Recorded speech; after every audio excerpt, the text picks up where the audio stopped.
The coldest sentence Naomi Brooks ever heard was not, "I don't love you anymore." It was, "You weren't invited."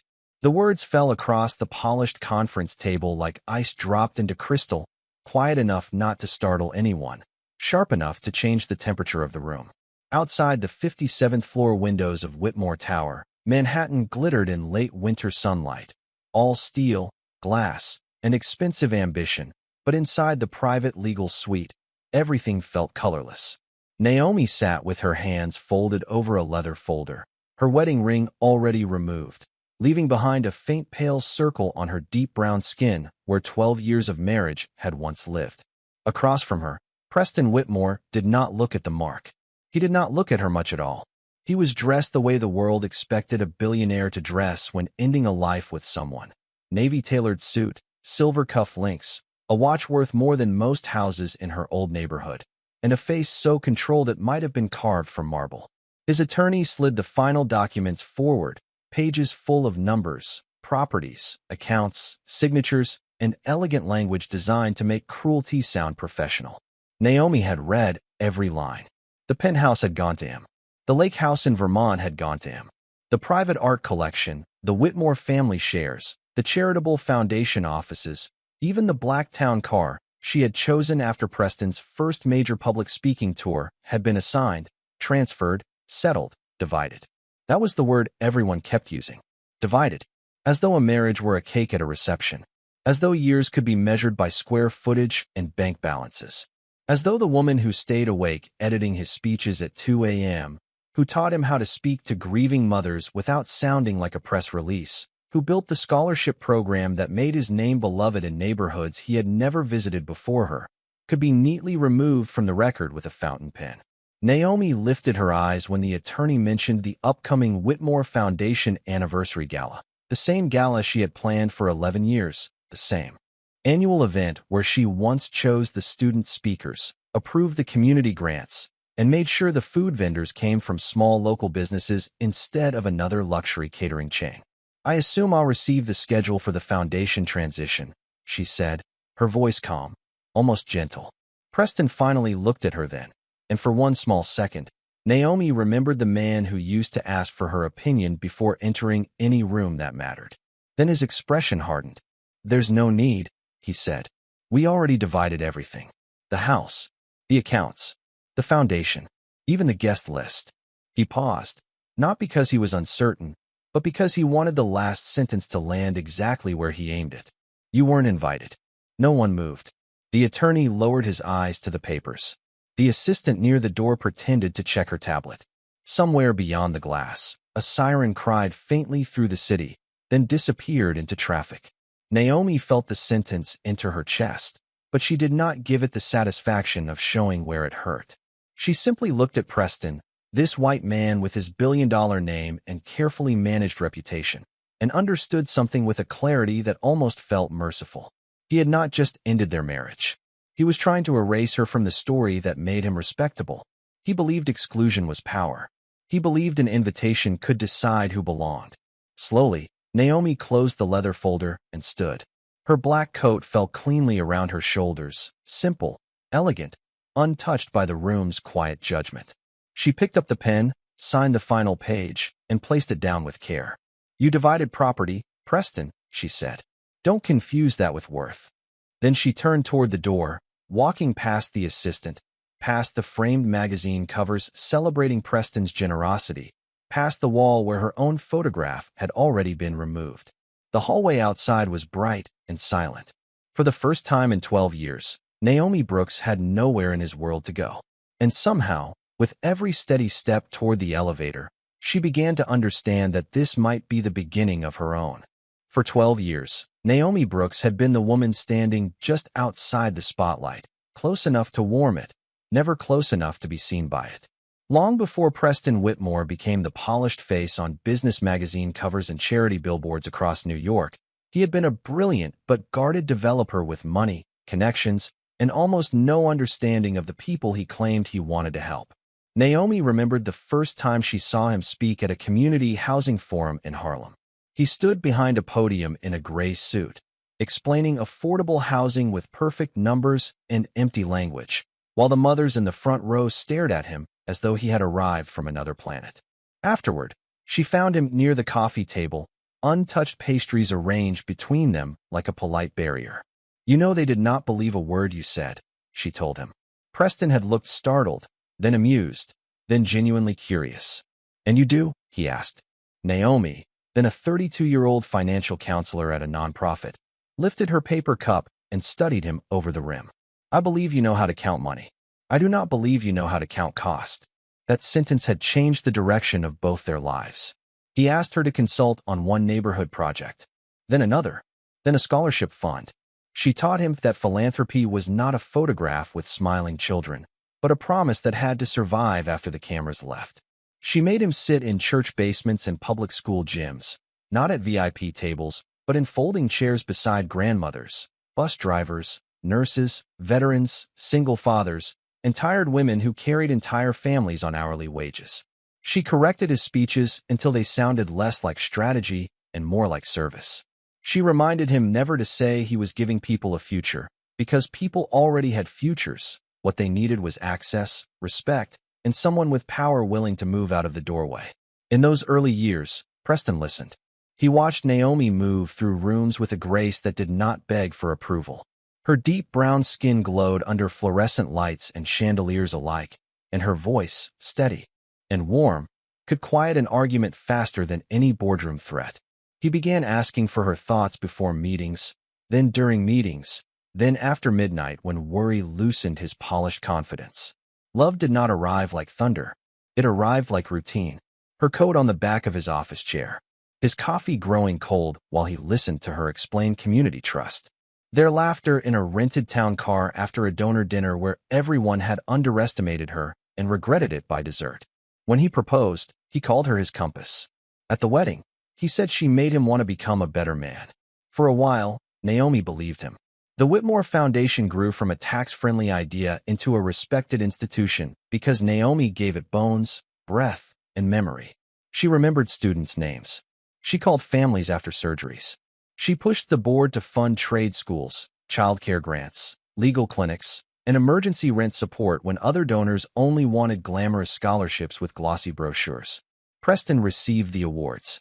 Naomi wrote the acceptance remarks. Preston shook the hands.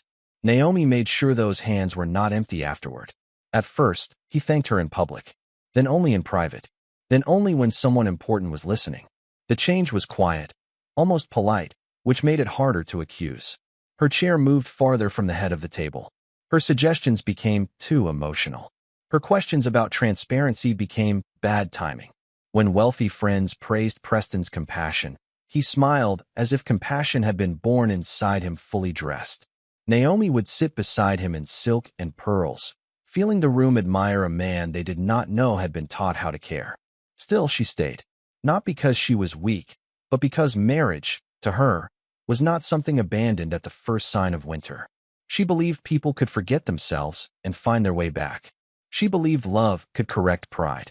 She believed the man who once listened in folding chairs was still somewhere beneath the marble, the security detail, the private elevators, and the applause.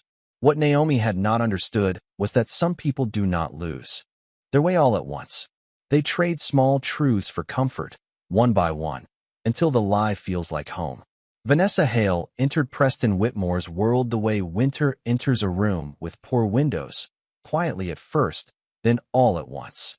She was introduced at a donor breakfast inside the Whitmore Foundation headquarters, where the walls were white marble, the coffee came in porcelain cups, and every conversation sounded like money learning to sound kind. Naomi noticed her immediately, not because Vanessa was loud, but because she understood silence as performance. She wore ivory, spoke softly, and laughed only when the most powerful person at the table said something that wanted to be clever. Her family name carried old Manhattan weight, the kind that opened private clubs before a hand touched the door. Preston presented her as a branding consultant, someone who could help modernize the foundation for a larger national audience. Naomi smiled, shook her hand, and felt the cool precision of a woman who had already studied the room and decided where everyone belonged. At first, Vanessa praised Naomi with polished sweetness. She called her work inspiring. She said the scholarship programs had heart. She admired the way Naomi connected with those communities, lingering just long enough on the phrase for it to become smaller than it should have been. Naomi heard it. So did Preston, though he chose not to. That was the beginning of the ache, not Vanessa herself, but the way Preston began mistaking insult for sophistication when it came wrapped in good manners. Within months, Vanessa's suggestions started appearing on board agendas. The foundation needed elegance. The annual gala needed a more refined direction. The neighborhood grant visits could be shortened, edited, represented through video instead of attended in person. Donors, she explained, loved impact, but they did not need discomfort. Naomi sat at the long glass table and listened as real people were slowly turned into presentation slides. When she objected, Preston leaned back in his chair and rubbed his temple as though compassion had become exhausting. "We have to grow," he said. Naomi looked at him across the table they had once shared as partners. "Growth that forgets people is not growth. It is decoration." Vanessa lowered her eyes, hiding the smallest smile behind her water glass. The changes kept coming. Naomi's office was moved from the executive floor to a smaller room near archives, with a view of the building next door instead of the Hudson River. Her assistant was reassigned. Her name disappeared from a press release about a literacy program she had designed from the first budget line to the final classroom visit. When she asked Preston about it that evening in their penthouse, he stood by the windows overlooking Central Park, his reflection sharper than his face. "You are taking this personally," he said. "It is personal," Naomi answered. "Work becomes personal when someone erases the hands that built it." He turned then, impatient, handsome, distant. "Vanessa understands how these rooms work." Naomi almost smiled, not from amusement, but from the sadness of finally seeing the shape of his surrender. "No, Preston. Vanessa understands how these rooms exclude people. There is a difference." He said nothing. Silence, once their place of comfort, had become his shield. After that, invitations began arriving in Preston's name only. Private dinners, museum openings, policy luncheons, charity receptions where Naomi had once been introduced as co-founder in spirit, if not on paper. When she did attend, Vanessa was always near Preston, adjusting a phrase, touching his sleeve lightly in public, correcting his posture before photographers arrived, as though Naomi had been the rough draft and Vanessa the final approved version. Yet the sharpest moments were never obvious enough for accusation. A stylist sent over 3 gown options for Naomi, all too plain, all chosen to make her fade beside Vanessa's pale silk and diamonds. A donor mistook Naomi for foundation staff, and Preston corrected him too late. At a dinner in Greenwich, Vanessa remarked that some women were naturally suited to grassroots work, while others were built for legacy leadership. Naomi placed her fork down gently and looked at her with the calmness that had unsettled rooms long before Vanessa entered one. "Legacy is not inherited by standing near power," she said. "It is earned by what people remember when power leaves." The table went quiet. Preston was embarrassed. Not by Vanessa, by Naomi's refusal to shrink. That night, as their car crossed the Queensboro Bridge, city lights flickering over the windshield like broken gold, Naomi understood the truth she had been avoiding. Vanessa had not stolen her place. Preston had offered it, piece by piece, because it was easier for him to be admired by people like Vanessa than challenged by a woman like Naomi. And beneath all the manners, all the silk, all the polite corrections, the message was clear. The new version of Preston Whitmore's life had room for Naomi's labor, Naomi's ideas, Naomi's history, but not Naomi herself. The divorce papers arrived on a Thursday morning, inside a cream envelope so elegant it looked like an invitation. Naomi found it on the marble entry table of the penthouse, beside a vase of white tulips Preston's assistant had ordered because the housekeeper once mentioned they photographed well. For a moment, Naomi simply stood there in her work clothes, her black heels still damp from a spring rain, her leather tote slipping slowly down her shoulder. She did not open the envelope right away. She already knew. A woman always knows when a home has stopped holding her name, even before the locks change. Preston was in the library, speaking quietly on the phone, his back to her, one hand in his pocket as he looked down at the city. His voice had that boardroom softness he used when something unpleasant had already been decided by people who would never have to feel its weight. Naomi placed the envelope on his desk and waited. When he turned, There was no surprise in his eyes. Only calculation. My attorney thought it would be cleaner this way, he said. Cleaner. Naomi looked around the room where she had once helped him practice speeches about dignity, opportunity, and rebuilding broken trust. The shelves held awards engraved with his name, photographs of him shaking hands with students whose applications she had personally reviewed, framed letters from families who believed Preston. Whitmore had seen them. Naomi had seen them. Preston had signed the checks. The distinction suddenly mattered more than it ever had. She opened the envelope with steady hands. The language inside was polished, efficient, and almost tender in its cruelty. Irreconcilable differences. Mutual separation. Equitable distribution. Foundation restructuring. Naomi read every page while Preston watched, perhaps expecting tears, perhaps preparing himself for anger. She gave him neither. The settlement was legal. That was the first thing she understood. It had been designed to be legal. The penthouse was protected by a premarital agreement his father's attorneys had insisted on before the wedding. The Vermont Lake House belonged to a Whitmore family trust. Several accounts had been classified as separate business assets.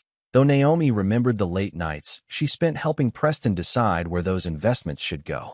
The foundation, the one she had built from folding chairs and cafeteria meetings into a nationally recognized name, had never formally listed her as an executive founder. She had been a wife, a consultant, a voice, a bridge, a witness. On paper, she was almost nothing. That was the education. Not sudden, not dramatic, but devastating in its precision. A woman could pour years into a man's dream and discover, in the end, that gratitude was not ownership, memory was not credit, and love was not legal protection. Preston cleared his throat. "You will be comfortable," he said, as though comfort were the same as fairness. Naomi lifted her eyes. Comfortable is what people offer when they know they were not just. His jaw tightened. This does not have to become hostile. No, she said softly. It became dishonest first. The room fell quiet. Rain tapped against the windows in small silver lines. Naomi turned back to the documents, searching not for mercy, but for what remained hers. Then she saw it. The program files, community research, original scholarship frameworks, grant notes, family outreach archives, and early financial literacy curriculum she had developed before the foundation had lawyers, donors, photographers, or Vanessa Hale's careful vocabulary. No one had claimed them because no one in Preston's circle understood their value. To them, they were old folders, community paperwork, history without market price. To Naomi, they were proof of labor, proof of intention, proof that the heart of the foundation had existed before it became a brand. "I want the original program records," she said. Preston blinked, thrown off by the request. "The archives. My notes. My curriculum. The community partnership files. The scholarship interviews. Everything I created before your board decided memory was inconvenient." He almost smiled, the first unguarded expression of the morning. "If that makes this easier for you, fine." There it was, the arrogance of a man who measured value only when a bank could hold it. Naomi signed the preliminary acknowledgement, each stroke of her pen controlled, not because she accepted the unfairness, but because she refused to collapse inside a room built to watch her do exactly that. When she finished, she removed her wedding ring and placed it on the desk beside the papers. The diamond caught the gray light, beautiful and useless. "You should know something, Preston," she said. "There are women who lose everything because they trusted the wrong person. And there are women who learn from the loss quickly enough to make sure others do not repeat it." He looked at her then, really looked, but too late to recognize what was leaving. Naomi picked up her coat and walked out of the library, past the flowers, past the framed photographs, past the life that had taught her the difference between being loved and being legally protected. By sunset, she had packed only what was hers, including 6 cardboard boxes of files Preston believed were worthless. In those boxes was not revenge. Not yet. It was something stronger. Evidence, education, and the first quiet blueprint of a woman beginning again. The night of the Whitmore Foundation Anniversary Gala arrived dressed in gold. Outside the Grand Meridian Hotel on 5th Avenue, black cars lined the curb beneath warm awnings, their doors opening to release donors, board members, executives, and society names wrapped in silk, diamonds, and practiced generosity. Cameras flashed against the polished brass entrance. Reporters called for Preston, then for Vanessa. The city loved a beautiful replacement story when it came with money and excellent lighting. Naomi watched it all from her mother's apartment in Brooklyn, where the radiator hissed beside the window and the living room smelled faintly of lemon tea and old books. Eleanor Brooks sat in her favorite armchair with a folded blanket over her knees, saying nothing, because some wounds did not need commentary. On the small television, Preston stepped onto the gala carpet in a black tuxedo, tall, composed, every inch the man newspapers called one of New York's most visionary philanthropists. Vanessa stood beside him in pale champagne satin, her hand resting lightly on his arm as though she had always belonged there. Naomi's face appeared nowhere in the anniversary montage playing behind them. Not in the early scholarship photos. Not in the first community grant ceremony. Not beside the students she had driven home after late interviews because their buses had stopped running. 11 years reduced to absence. The program host smiled into the camera and called Vanessa the new heart of the foundation. Eleanor inhaled sharply. Naomi did not move. Her hands rested around the warm mug her mother had placed before her, but she had not taken a sip. The apartment was modest, filled with the evidence of a life built honestly. Framed school certificates, family photographs, a Bible with notes tucked inside, a ceramic bowl for keys by the door. Naomi had returned there after leaving the penthouse with 6 boxes, 3 suitcases, and a silence so heavy she could hear herself breathing through it. She had expected loneliness. She had not expected erasure to be so organized. At the gala, Preston took the stage beneath a chandelier that scattered light like small coins. He thanked board members, donors, partners, legacy families, corporate sponsors, and finally Vanessa, whose vision, he said, had helped the foundation enter a more elevated era. Naomi looked at the screen and remembered him standing years earlier in a public school cafeteria, nervous before his first scholarship announcement, whispering, "What if I say the wrong thing?" She had fixed his tie and told him, "Then say the true thing." Now he spoke beautifully and truth was nowhere near him. Her phone buzzed once on the coffee table. Then again. Then again. She glanced down. Messages filled the screen from former staff, old community partners, 2 journalists, and a student now in law school who had received one of the first Whitmore scholarships. "Naomi, are you seeing this? Mrs. Brooks, they cut the childcare grants. Did you approve that? Please call me. There is something wrong with the foundation budget." Naomi set down her mug. On the television, Vanessa was beginning her speech, voice sweet, hands elegant, describing a future of national expansion and luxury donor experiences. Naomi opened the attachment sent by a former grants coordinator. A public financial disclosure. Then another file. Then a spreadsheet. The figures were quiet at first glance, hidden under categories with smooth names: donor engagement, brand repositioning, event hospitality, strategic image development. But Naomi knew budgets the way musicians know notes. She saw what others might miss. Scholarship funds had been reduced. Emergency family grants delayed. Community legal clinics suspended. Money meant for people in crisis had been redirected toward rooms full of people applauding themselves for caring. Her mother leaned forward. "Baby." Naomi's eyes moved across the numbers, line by line, her expression still, but something inside her became very clear. This was not just humiliation. This was harm dressed in evening wear. Before Naomi could speak, the live broadcast shifted. A reporter outside the hotel broke in with a developing story from an independent nonprofit watchdog. Questions had been raised about the Whitmore Foundation's recent spending changes, and sources credited former program architect Naomi Brooks as the last senior advisor to formally object to the cuts before her departure. For the first time that night, her name entered the room that had tried to remove it. On screen, the ballroom sound faltered. Vanessa's smile froze for half a second. Preston turned slightly, listening to someone whisper near the stage. Naomi did not smile. Victory was too small a word for watching vulnerable families become evidence in a rich man's embarrassment. She reached for one of the cardboard boxes beside the sofa and pulled out the original grant files, the ones Preston had dismissed as archives. Eleanor watched her daughter spread them across the coffee table with the patience of a woman who had finally found the door hidden inside the wall. "What are you going to do?" her mother asked softly. Naomi looked at the television, where Preston stood beneath the chandelier, surrounded by applause that no longer sounded certain. Then she looked at the files, at the names, the budgets, the handwritten thank you notes, the proof that real service had once lived there. I am going to tell the truth, she said. And then I am going to build something they cannot use for decoration. Naomi Brooks did not wake the next morning wanting revenge. Revenge was too small, too loud, too dependent on the people who had wounded her. She woke before sunrise in her mother's Brooklyn apartment, folded the blanket from the sofa, made coffee in an old silver pot, and opened the first of 6 cardboard boxes while the sky outside turned the color of wet stone. The television trucks would chase Preston. The donors would issue careful statements. Vanessa would blame confusion, consultants, timing, anything except the truth.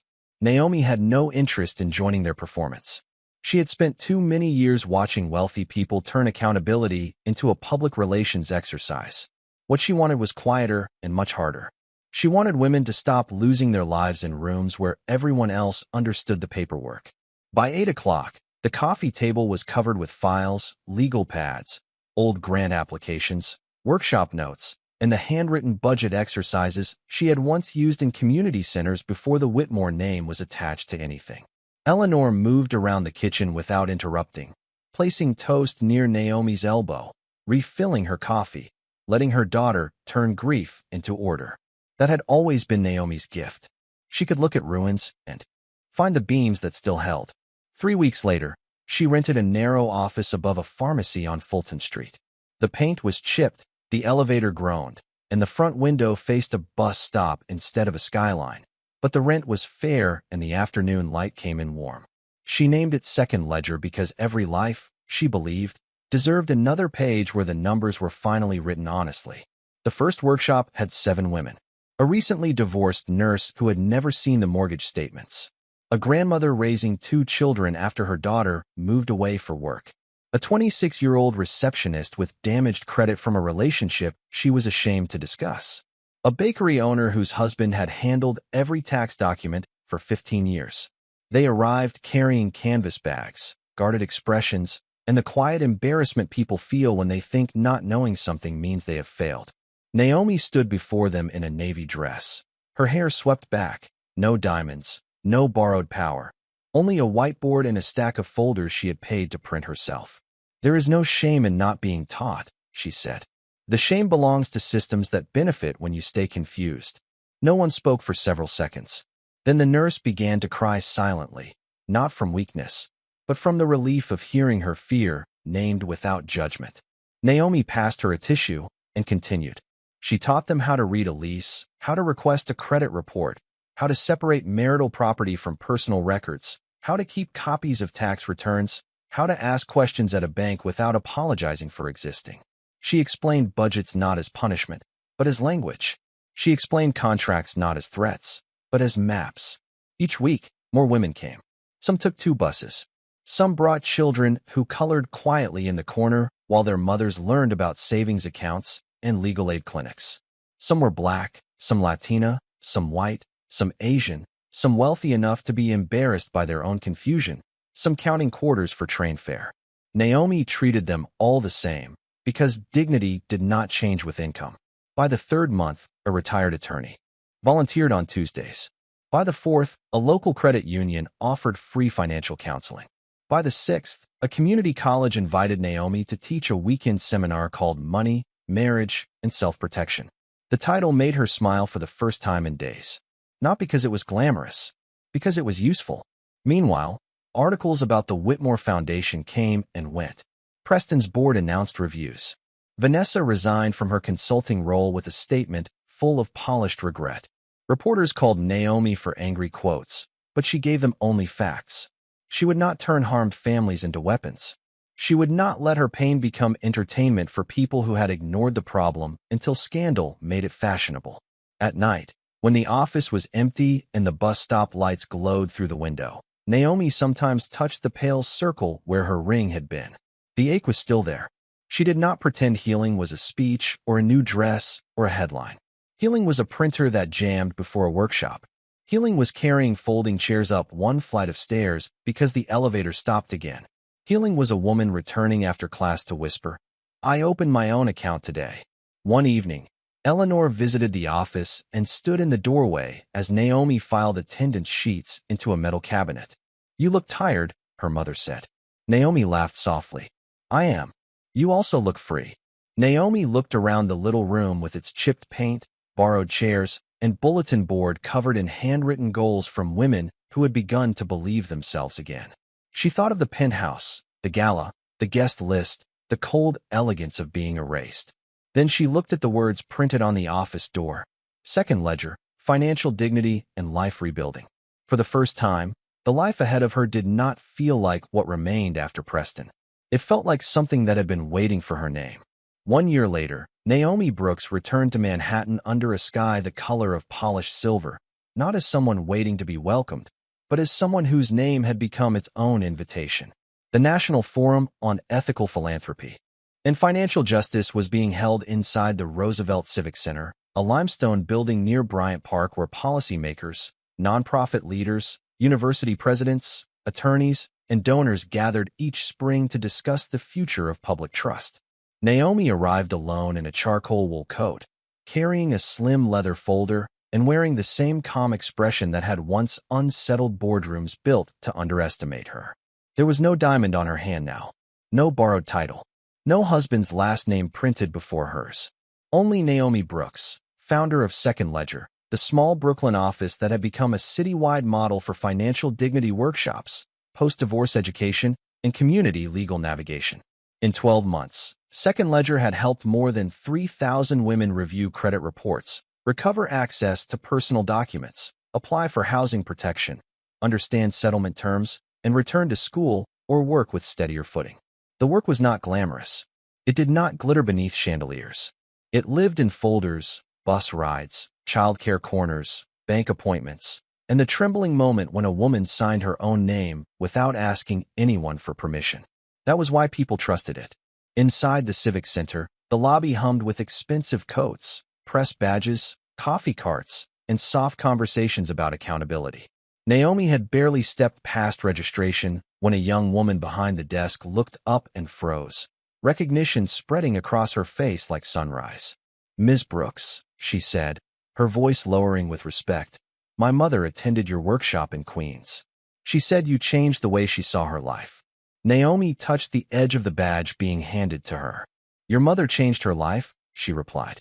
"I just gave her language for what she already deserved." The young woman smiled, as though she might carry those words home. Naomi moved through the lobby, aware of eyes turning, whispers shifting, not cruel this time, not pitying. Curious, admiring, careful. Some belonged to people who had ignored her when she stood beside Preston. Some belonged to journalists who once wanted her grief and now wanted her analysis. She gave them neither performance nor resentment. Her dignity had become too expensive to spend on old debts. Then she saw him. Preston Whitmore stood near the main auditorium entrance, surrounded by 2 board members and a communications advisor, his white hair at the temples more visible than it had been a year ago, his tailored suit still perfect, his posture still trained for rooms that measured importance by silence. But something about him had changed. The applause around him was thinner now, the confidence polished, not natural. Since the investigation, the Whitmore Foundation had survived, but only after public apologies, donor restrictions, a restructured board, and the loss of the untouchable glow Preston had worn for years like a second skin. Vanessa Hale was nowhere near him. Naomi did not search for her. Some chapters did not deserve another reading. Preston noticed Naomi as she crossed the marble floor. For a moment, the room between them seemed to empty, though people continued moving through it. He looked at her not as his former wife, not as a woman he had removed from a list, but as someone history had returned to him with evidence. Naomi inclined her head with quiet civility and kept walking. That was all. No punishment. No plea. No wound placed on display. The auditorium was already full when the moderator introduced the keynote speaker.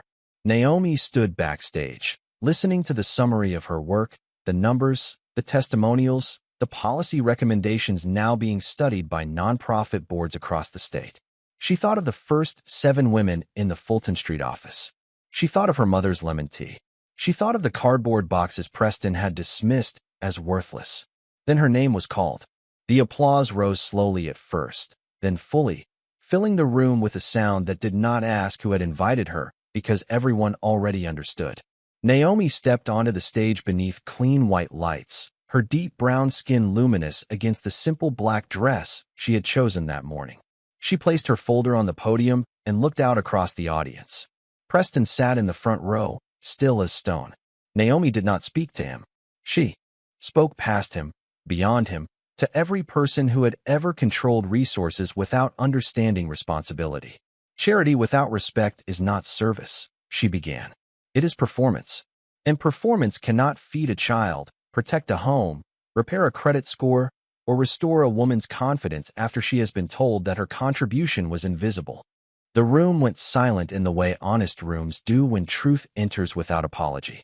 Naomi continued, her voice steady, warm, and unshaken. She spoke about financial literacy as dignity, about transparent giving, about the quiet labor of women whose names do not appear on buildings, but whose work holds those buildings upright. And as she spoke, Preston lowered his eyes, not because she had shamed him, but because she had finally become impossible to erase. After Naomi's speech, the auditorium did not erupt all at once. It rose carefully, as if people needed a moment to understand that what they had heard was not simply a keynote, but a mirror. Then applause filled the Roosevelt Civic Center from the front row to the balcony, not the polished applause of donors rewarding themselves, but the deeper sound of recognition. Naomi stepped back from the podium, placed one hand lightly over her folder, and bowed her head with quiet grace. She had not mentioned Preston by name. She had not needed to. Truth, when told cleanly, knows exactly where to land. In the reception hall afterward, guests surrounded her with business cards, invitations, partnership requests, and personal stories whispered in voices too fragile for microphones.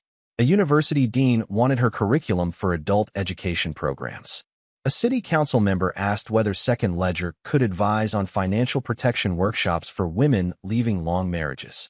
A young nonprofit director admitted that her own organization had been using the word impact without asking who was carrying the labor. Naomi listened, answered, accepted nothing too quickly, and promised only what she knew she could honor. That was another lesson Paine had taught her. Never let applause rush you into obligations that do not respect your peace. Near the far windows, where late afternoon light fell across the marble floor, Preston waited until the crowd around her thinned. He looked older outside the armor of public certainty. Not broken. Naomi did not need him broken. Just awake. Naomi, he said. Her name sounded different in his mouth now. Less like possession, more like a request. She turned to him with the same composure she had given strangers all day. Preston. For a moment, they stood surrounded by the soft clink of coffee cups, the murmur of policy talk, the movement of people who had no idea how much history could fit into a few feet of silence. Preston glanced toward the hallway. Could we speak somewhere quieter? Naomi considered him, then nodded once. They walked to a small side gallery lined with black and white photographs of New York families from the 1960s, children on stoops, mothers outside laundromats, fathers in work shirts, faces full of ordinary dignity. The room suited the conversation better than any penthouse ever had. Preston stood before a photograph of a little girl holding a library book to her chest. I thought I understood generosity, he said at last. Naomi said nothing. He looked down at his hands. I understood giving money. I understood being thanked. I understood how to stand on a stage and sound sincere. His voice tightened, not theatrically, not for sympathy, but because the words had cost him something to find. I did not understand respect. Not the way you did. Naomi looked at the photograph, not at him. The girl in the picture wore scuffed shoes and a proud expression, as if the book she held was a key to an invisible door. You understood it when it benefited your image, Naomi said. You dismissed it when it challenged your comfort. Preston closed his eyes briefly. There was no defense left that would not embarrass him further. I let Vanessa tell me the foundation needed a different face, he admitted. But the truth is, I was the one who wanted easier approval. Rooms where no one questioned me.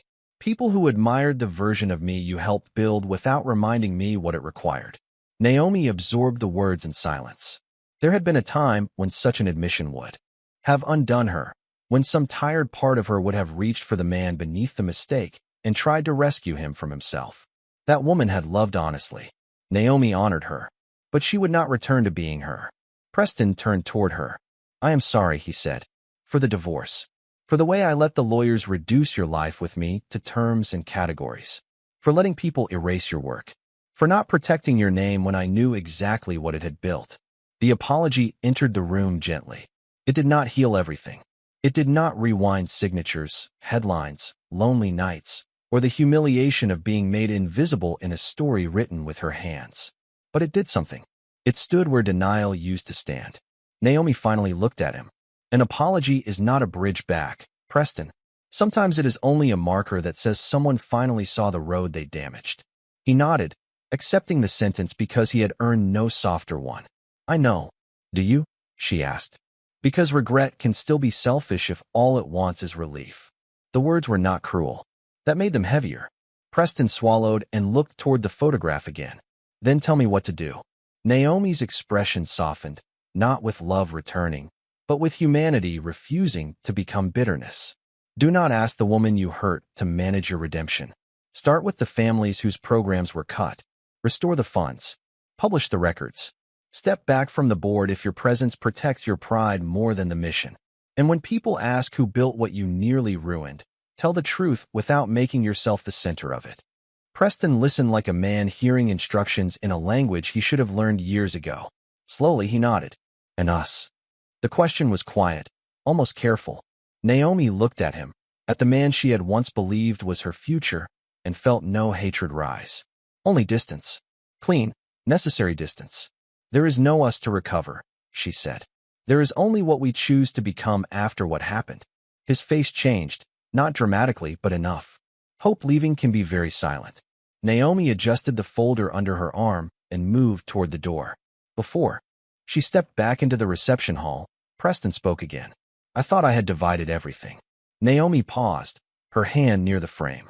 Then she turned, calm as morning after a storm. You divided property, she said. Not worth, not memory, not consequence, and certainly not me. She left him standing among photographs of ordinary people whose dignity had outlasted every institution that once overlooked them.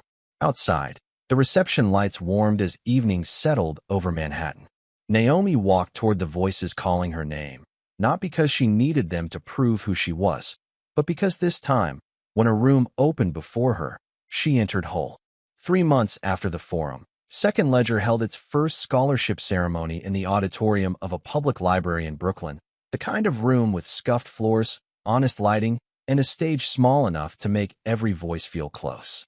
There were no crystal chandeliers, no velvet ropes, no society photographers waiting near a carpet.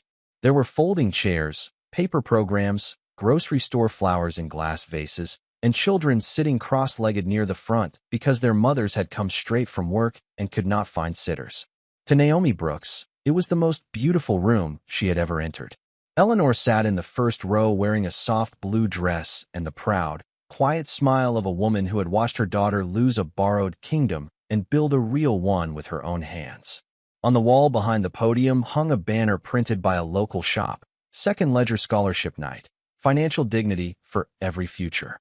The words were simple. That was why they mattered.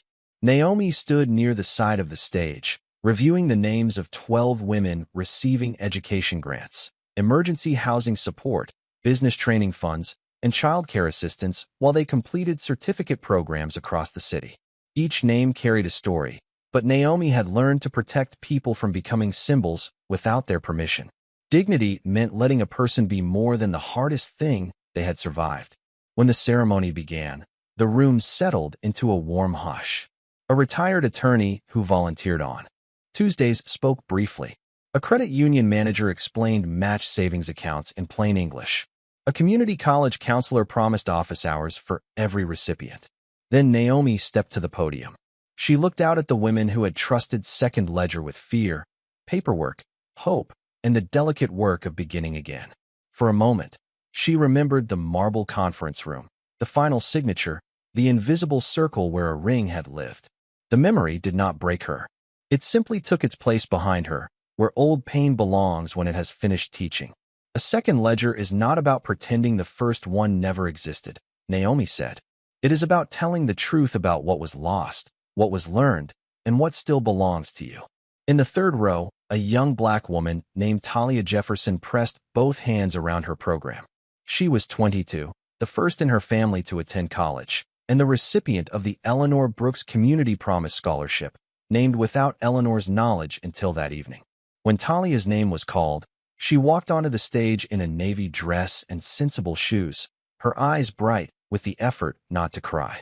Naomi handed her the certificate and held her hand for a moment. Talia turned toward the microphone, took one careful breath, and said, "Before I came here, I thought needing help meant I had already failed. Ms. Brooks taught me that asking questions is not weakness. It is how you find the door. Because of her, I know I do not have to beg for a seat. I can build my own table." The room rose before Naomi could stop the tears in her own eyes. Applause moved through the library auditorium like something alive, touching every mother, daughter, grandmother, volunteer, and child who had ever been told to wait outside decisions that shaped their lives. Eleanor wiped her face with a folded tissue. Naomi looked at her mother and smiled, a small private smile that said the scholarship name had been intentional, and yes, she had known it would make her cry. Later, after the certificates had been handed out and the cake had been cut into uneven squares, Naomi stood alone for a moment near a display table of financial workbooks. Around her, women exchanged phone numbers, children chased balloons between chairs, and volunteers packed leftover flowers into paper cups for guests to take home. Her phone vibrated with a message from an unfamiliar number. It was a photograph of a public filing from the Whitmore Foundation. Preston had restored the suspended grants, published the revised records, and resigned as board chair, remaining only as a donor with no executive authority. Beneath the image was a short message from him. "You were right. Their names mattered more than mine." Naomi read it once. Then she turned off the screen. There was no triumph in her expression, only peace. Some apologies arrive late and still do not ask to be celebrated. Some consequences do their quiet work without needing an audience. She reached into the pocket of her coat and touched the small pendant resting there, made from the gold of the wedding ring she had once left on Preston's desk. The diamond was gone, sold months earlier to help cover the first rent deposit on the Fulton Street office. The gold had been melted and shaped into a small, open circle, not closed like a promise someone else could break, but open like a doorway. Eleanor joined her by the table and followed her gaze across the room. "You all right, baby?" she asked. Naomi nodded. "I think I finally am." Outside the library windows, Brooklyn moved through the evening in buses, headlights, footsteps, and apartment lights flickering on one by one. Life did not pause to admire anyone's healing. It simply made room for those brave enough to keep walking. Naomi watched Talia laugh with her younger brother near the stage, holding the certificate against her chest like a key. And in that ordinary, radiant moment, Naomi understood the lesson fully. No one can divide a woman's worth unless she agrees to be measured by what they kept. No one can erase a name that has been written into the lives of others.